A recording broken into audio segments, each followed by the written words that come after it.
The Bible says all things work together for good for those who love God and are called according to His purpose. Let me take you a few years back. As many of you are aware, as humans we went through one of the most trying times in modern history. I'm talking about the COVID days. The days of COVID were a pain in the bum for our economies, businesses, churches, etc. In the midst of that there was also some good news.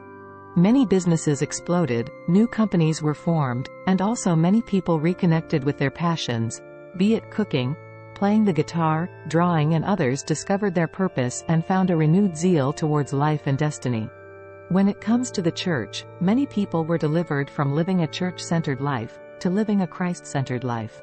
As many churches closed for many months, for the most part, many of us we spent months not attending church physically, etc. During this time many people were forced to finally read their Bibles on their own. Many people were forced to come face to face with their own spiritual life as they could no longer depend on the pastor and others that much. During that time, idols of all sorts came falling down. Many people were doing church activities 3/4 times a week pre-COVID, and that stopped during COVID, and finally some people were forced to re-evaluate their church commitments and how much time they were spending in church and to what end. I remember speaking to one of the girls just after COVID. Her priorities had changed and finally she was no longer a slave to the church system. Let me say, her schedule prior to COVID was out of balance and church dominated. There was a new sparkle in her eyes and a new life that she exuded, unlike pre-COVID where she was clearly heavy laden. This is only one of many stories of people who were forced to re-examine their priorities. It took COVID for a lot of people to change their lives.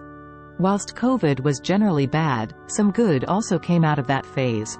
Some people I know grew spiritually like you won't believe during that COVID era. Whilst church activities are not bad, never confuse the two.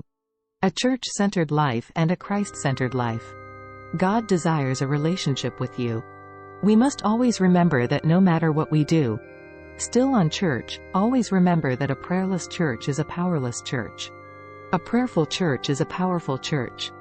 Isaiah chapter 56 tells us, "My house shall be called a house of prayer."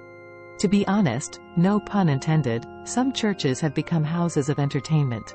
They have kicked prayer and many kingdom fundamentals to the curb. So they are running on systems and marketing, but God left a long time ago. This may be too heavy, but it's a topic for another day. Now, to set your prayer life on fire and get your prayer engines raved up to the max, get your copy of 3 Levels of Prayer on Amazon.